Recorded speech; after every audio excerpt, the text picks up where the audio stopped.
فيلمنا ختجمر كلا حنت فرقة أكالا نايسة فرقة أكالا دماناي عسا زخونت مرميد كودي زتبهال ود حيزا داخدت نعزب أفت خبابي حدا بيك جونز زتبهال قفاف عسا ندا قفافة نزا مرميد يري أمو عسا مسيلاتو نخحزاي فتن انتو خونقن نساون قديماتو بيك جون ناو أي مصم هلاو سلزرآيت نودا أب حانت جلبات حاو أمو نسادما بيك جون ناو كالي أنفت نخخيد كتشكعوت فتن بيك جون دما إتان خحزاز فتن زنورة مرميد مخوانا مسرعي عزوي تقريمو بتحقواس يفانوا بدحريقو ناي فيلم ناتريت بزوح عمتات نقدميت وسيداتنا إتا مرميد نودا بيك جون نخيوس دلايلا أفتا جلبا مسحاو إتو بزحزن ملكوعجن إتومون انتناي تاجلبا يمسمو نكودي أبجلو مسرخوغو مسؤم كم زعبيو نرئي نكودي زعبيو سدرا ويتن سارون نزتبهالو أزيوم طعومات سو حدار يوم كودي وين أزيو سلزفتوم أبسراح كحقزوم يزدلي بتوسخ دما نفو حماس سلزخونة أبيت تمرتي بحامس هاي وادادر يو كودي مسؤوت مهار سام زتبهالت أفكاري تدلتو كخون كلو سين زتبهالة أو كل نجر زنحانحو بفلايو حامسا سعرتو قأمن زيدل محازالو أبزوان دما أبيت تمرتوم زدالو عمتاو ناي حامسا وددر زقبرولو معالت دا أخل سلزخونة كلهم تورادرتي دالو لو كودي ملو تخرطو أو وددر سلزقبرة تمرتو مصنع رسعو أبايلجي وطيتو كسنف يجمر شعو كودي جيسن أبستوالة أبيت تمرتوم كم عشا زرقة انتخونا جن نفع تمهاراي يخدمو بحد نخطنعون نخردوني حتو جيسي حراي مسولو دما صباح معالت لدتو سلزخونا نخمص عادي مويخد نصبحيتو ناي كودي مبل 13 عامت برزدي بارت تداليو بوزحات محازتو متيوم نعزب كودي مستن خستنا وحد خفليات مو أفكاريتو ساموون سعيواتو نافت خفل بمئتاو عيزاتو اللوز مسأت هيابتهو أبزوان كلتيهم تحقسهم كنفر نخنفر كساعامو كولو أمونغوم إلكتريك كم زحزوم كلتيهم كنفرهم ديزي بولوم مو بتزقات أمسن بيدوم دات سحاقو ساموز ياتخد بتحدد ما جيسوون نابز بارتي مصمو انتخونا جن اتوم نابز بارتي زنهو محازتو نكودي كل جزي زصرفوون زنعقوون سلزخونو حجوون نخي يصرفوو اتحيزو وزمص هياب نديو نكودي بمهاب بشكليتو العيلو يخد كودين محازتون دما دس بزبل ملكو عند تصاوتون دا تزناغعون ابت بارتي طعم وانا تحليفهم نمشتو كودي دقيسو خلو بحلمو أو عبي بحر اندحمسه حنت مننتا زي تفلت قوال ناو اندا مصأتير امو سنبيدو يتسق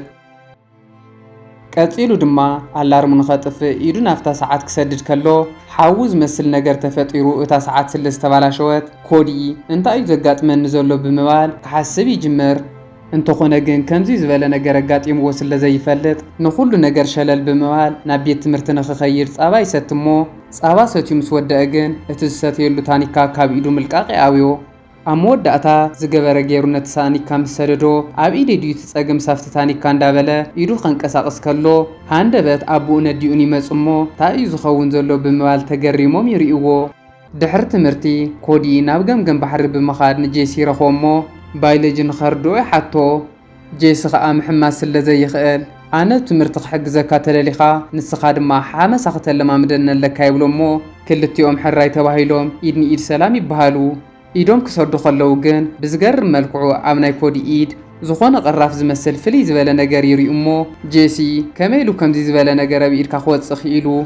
زيكو أو كم عسى طبق إنشون قرعن زمسلو إنسسات أو قروتهم زر أيولو حتو كودي وين أزي فريحنا بجزء خدمو إيدو تحتسيو نخلقو خفتن كلو كم زي لك ريو أزي شغل انتخونا جن بعلو خطف اللي يخون يو لحاسيو أفتناي بايولوجي بروجكت تغرات كجبر يوسن كودين جيسن أبيت تمرتنا بجزان دا ترخو بايولوجي بحاور كصنع يوم زوعلو أمود دا أتادما كودي تعويتلو ناي بايولوجي بروجكت ايه مسمو أزي حقوس أبزو موت كودي كالتيفو ماي مسما كالوت غاشا سمعيتاتن كسمعو سلز جمرة نولدو كنغروم كلو إز نجار كافتم حق إنيا ولدو زورسو خوون كمزخيلي حسو يخون امبار إز نجار حادق إنيا خوينو سلزي تسمعوم نبسخاتن كباخب بعالو خطف الكاي خوون يولوغو نمشتو دما كودي مستاف قاريتو مسابي راخو امو بزعبات زقات امو كلو ينقرا وسيخو دما إز نجار كابسب نابسب زم حلالف كم زي كونان كمو تزخون نيرو أما جمريا سدرو كحمو خمز نورو يحبر الله ኣብዚ እዋን ሳም ንኽተረጋግኦ ሓሲባ ኢዱ ትሕዞሞ ብዝገርም መልክዑ ናይ ሳም ፀጉሪ ሓደ ብሓደ እንዳተበተነ ከም አንቴና ደው ክብል ይጅምር። እንታይ ትኸውን ከም ዘላ ዘይተረድኦም ሳምን ኮዲን ድማ ኣዝዮም እንዳሰሓቑ ነሪኦም። ኮዲ ናብ ገዛ ምስ ከደ ማይ ክሰቲ ክፍትን ከሎ ድማ ትዝሰተየሉ መቕድሒ ኣብ ኢዱ ተጣቢቑ ምልቃቕ ኣውዮ። ሽዑ ኮዲ ነዚ መስተይ ማይ ከላቕቕ ላዕልን ታሕትን ክብል ከም ስፓይደርማን ነጢሩ ናብ ህድም ይሒዝሞ ወለዱ ከም እንስሳ ተንጠልጢሉ ይረኽብዎ። ወዶም እንታይ ይኸውን ከም ዘሎ ክርድኦም ዘይከኣለ እንዊት ድማ ዶክተር ፀዊዖም ንኽሕክምዎ ይውስኑ። እቲ ዶክተር እኹል ምርመራ ምስ ገበረሉ ድማ ኮዲ ኣብ ናይ ጉርምስና ዕድመ ስለ ዝኒሄ ኣብዚ ዕድመ ኣብ ኩሉ ሰብ ብዘጋጥም ናይ ሆርሞን ለውጢ ምኽንያት ኣብ ብዙሓት ሰባት ፍልይ ዝበለ ለውጢ ክረአ ከም ዝኽእልን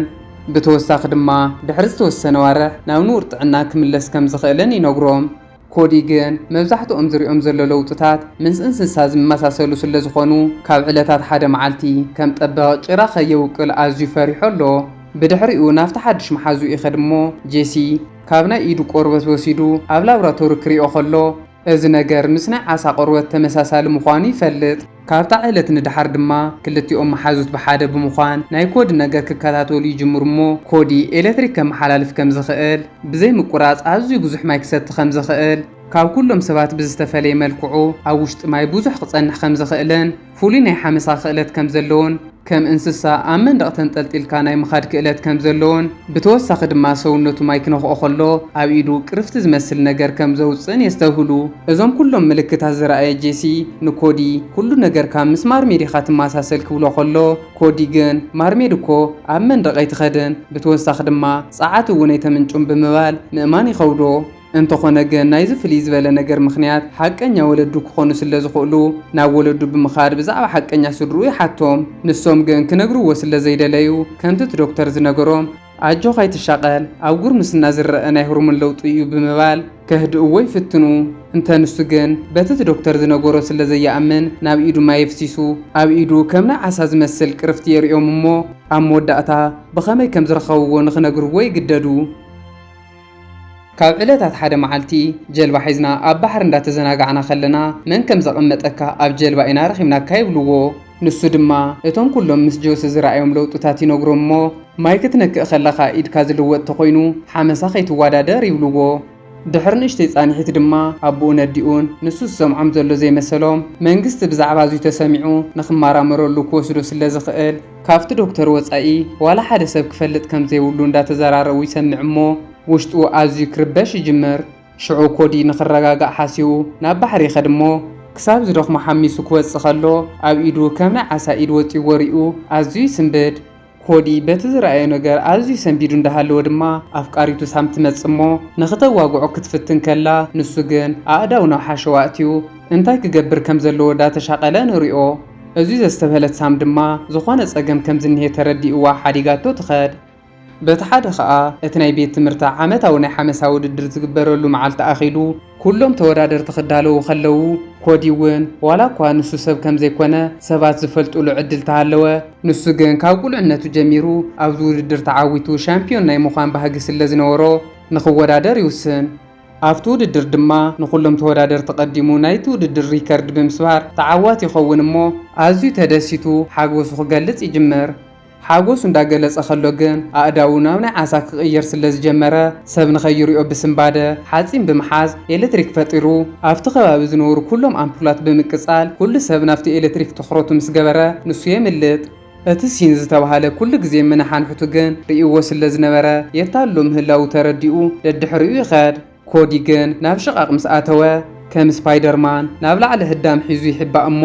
ሲን ናብቲ ቦታ እንዳመጸሪእዎ ኣብቲ ቦታ ምስ ሰኣኖ ዝኾነ ነገር ከም ዘሎ ይርዳእ። በቲ ሓደ ድማ ስድርኡ ኣብ ቤት ትምህርቲ ናይ ኤሌክትሪክ ሓደጋ ከም ዘጓነፈ ሰሚዖም ብመኪና ክመጹ ከለዉ ኮዲ ድማ ካልኦት ሰባት ንኸይሪእዎ እንዳጎየ ናፍታ መኪና ብምእታው ይሕባእ። ናብ መኪና ምስ ኣተወ ሰውነቱ ብጨርቂ እንዳድረቑ ኣብ ኢዱ ዝወፀ ናይ ዓሳ ክንፊ ዝመስል ነገር ንኸጥፍኡሉ ክፍትኑ ከለዉ ሕጂ ግን ቀልጢፉ ክጠፍእ ኣይከኣለን። ሽዑ ስድርኡ ንምንታይ ኣብ ቅድሚ ሰባት ማይ ከይትነክእ እቲ ውድድር ድማ ይትረፍካ እንዳበልናካ ትወዳደር ብምባል ይቁጥዕዎ። ንሱ ግን ዘለዎ ኤሌክትሪክ ናይ ምፍጣር ክእለቱ ተጠቒሙ ዋላ ሓደ ሰብ ከይረኣዮ ከም ዘምለጠ ብምንጋር ንኸህድኦም ይፍትን።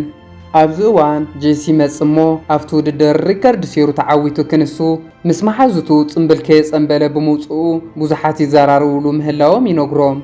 ድሕሪ ዝተወሰነ ጻንሒት ድማ ሳም ትመጽሞ ሳም ናይ ኮዲ እእዳው ከም ናይ ዓሳ መንፈር መሲሎም ምስ ረኣየት ብስምባደ ቀልባ ስሒታ ትወድቕ። ካብቲ ቀልባ ስሒታትሉ ዝነበረት ክትነቅሕ ከላ ድማ ኮዲ ብዛዕባ እቲ ዘጓነፈ ኩሉ ይነግራ እሞ ኣብ መወዳእታ ናብ ማርማን ይቕየር ምህላዊ ይነግራ። ንሳ ግን እዚ ኩሉ ነገር ኣሚና ምቕባል ስለ ዝኣበያ ሓዲጋቶ ትኸድ። ንጽባሕ ቤት ትምህርቲ ኮዲ ምስቲ መናሓንዑቱ ሲን ይራኸቡ እሞ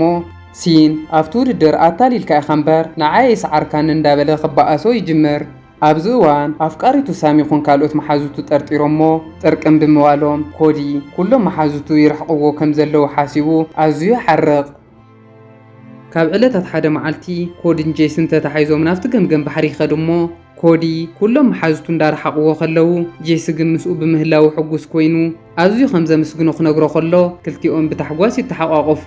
ንምሸቱ ድማ ኮዲ እናሓመሰ ናብቲ ባሕሪ ኣቱ እሞ ከምቶም ሕልሙ ዝረኣዮ ምስቲ ሓቀኛ ድዩ ይራኸብ።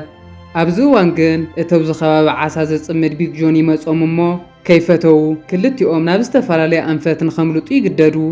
ንጽባሓይቱ ድማ ኮዲ ናብ ሳም ብምድዋል ንሱ ማርሜን ምዃኑ ኣብኣ ዘምፀፅዕንቶ ስለዘየለ ቀዲሙ ስለዘይነገራ ይቅርታ ንኽትገብረሉ ደው ኢሉ ይሓታ። ንሳ እውን ይቅርታ ጌራትሉ ናብቲ ኩሉ ግዜ ዝውዕለሉ ገምገም ባሕሪ ትመጽእ እሞ ኣብ መወዳእታ ክልቲኦም ተዓሪቖም እንዳተሰዓሙ ንርኢ። ሽዑ ኮዲ ሓደ ነገር ከሪኣ ከም ዝደሊ ነጊርዋ ሒዙዋ ናብቲ ባሕሪ ክኣቱ ይጅምር እሞ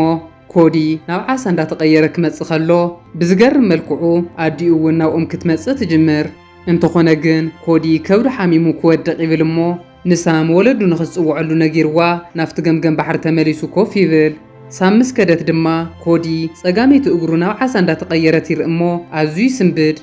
ድሕሪ ዝተወሰነ ጻንሒት ድማ ኮዲ ዝኾነ ድምፂ ይሰምዕ እሞ ሳም ንስድራ ቤቱ ሒዛ ዝመጸት መሲልዎ ግልጽ ክብል ከሎ ብዝሐዝን መልክዑ ቢግ ጆን መጺኡ ብኸቦርታ ዝመስል ነገር ይሽፍኖ። በቲ ሓደ ድማ ጄሲ ንኮዲ ንኽረክብ ናብ ዝገምገም ባሕሪ ይመጽእ እሞ እንተኾነ ግን ኮዲ ስለዘየለን ብተወሳኺ ድማ ኣቡኡ ጀልብኡ ሒዙ ዓሳ እንዳገፈፈ ምስ ረኣዮ ንኮዲ እውን ኣቡኡ ቢግ ጆን ከም ዝሓዞ ይርዳእ። ቢግ ጆን ኣብ ናይ መጀመርያ ናይ ፊልምና ትርኢት ከም ዝረኣናዮ ነታ ማርሜድ ምስ ረኣያ ኣብ ገዛውቱ ማርሜድ ብዓይነ ይርአየ ክብል ከሎ ዝኣምኖ ስኢኑ ከም ጽሉል እዩ ዝረአ ነይሩ። ጄሲ ድማ ኣቡኡ ኣብቲ ውድድር እዋን ኮዲ ናብ ማርሜድ እንዳተቐየረ ርእይዎ ከም ዝነበረ ይዝክር እሞ ሕጂ ድማ ኮዲ ንሰባት ተርእዩ ንሱ ጽልል ከም ዘይኮነ ከረጋግጽ ከም ዝደሊ ይርዳእ። ቢግ ጆን ንኮዲ ሒዝዎ ናብቲ ገምገም ባሕሪ ክወጽእ ከሎ ኮዲ ከዓ ሰውነቱ እንዳድረቐ ናብ ሰብ ክምለስ ይፍትን ኣሎ። ቢግ ጆን ግን ነታ ማርሜድ ወዳን ተቕሪበላ ንሳ እውን ናባይ ክትመጽእ እያ ኢሉ ስለ ዝሓሰበ ንኮዲ ከም መጻወድያ ክጥቀመሉ ደልዩ ማይ እንዳኣለኸ ናብ ሰብ ንኸይምለስ ይገብሮ ኣሎ።